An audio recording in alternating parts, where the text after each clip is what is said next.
There's new video into CNN this morning which appears to show a Ukrainian strike on Russian tanks just outside of the capital, Kyiv. The Ukrainian military claims to have defeated a Russian tank regiment as well as killed its commander.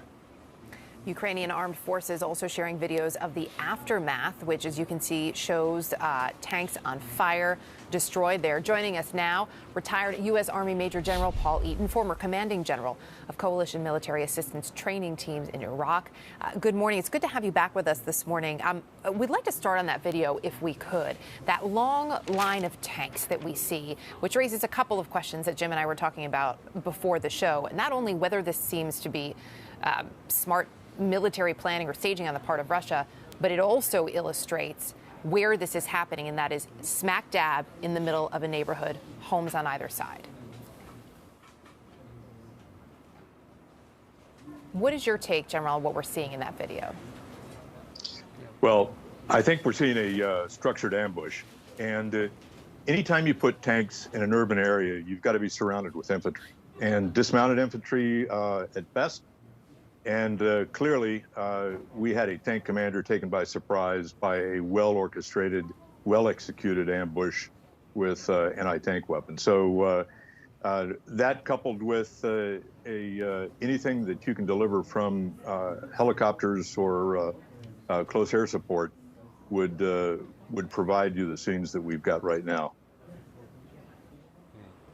The U.S. estimates that Russian losses just 2 weeks in this war have been significant, up to 10% of its total force either destroyed or inoperable. And they've just greatly increased their estimate of Russian personnel losses. Earlier in this week, they were saying 2,000 to 4,000. Now they say perhaps 6,000. I mean, that's coming up to the combined total of U.S. deaths in Iraq and Afghanistan over 20 years, just in a couple of weeks here.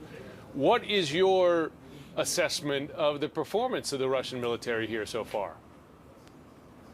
Well, Jim, thank you.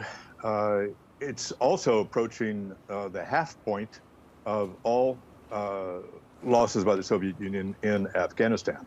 Yeah. What we're witnessing right now is an unexpectedly incompetent ground force. They've been unable to execute combined arms maneuver. They can't resupply their ground forces. Back in the Cold War, we used to worry about the 10-foot-tall Russian. Yeah. He did not appear at the end of the day to be anywhere near that.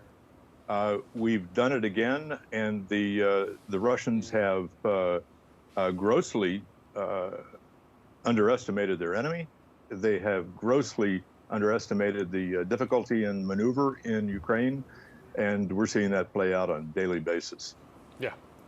We're seeing that play out. We also are still seeing the devastating attacks on civilians and on civilian targets. Looking at what we are seeing this morning, what more do you think Ukraine needs in terms of assistance from its allies, from its partners?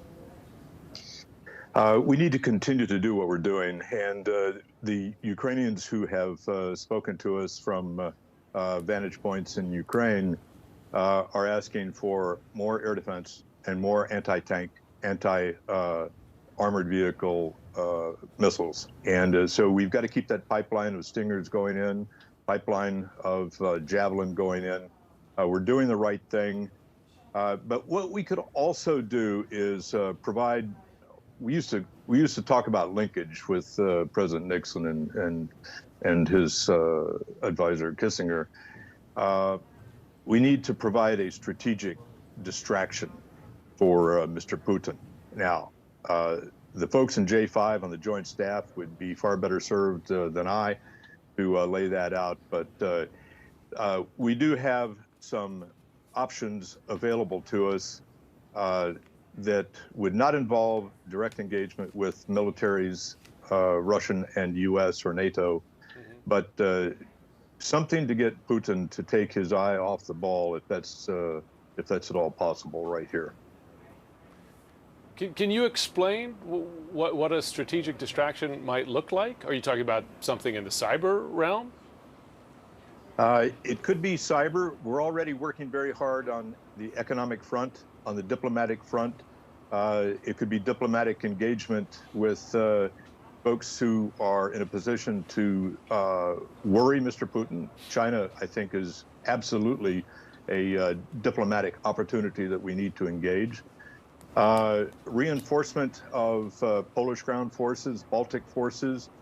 It's that city, Kaliningrad, that's a lovely place. It'd be terrible if something happened to it. Kaliningrad Oblast is separated from Russia with 2 NATO countries bordering, and with it's just there. If we were to put substantial ground forces, that would be worrisome. We wouldn't have to do anything but station a more robust ground military and air military presence in Poland and the Baltics. We started, we need to continue.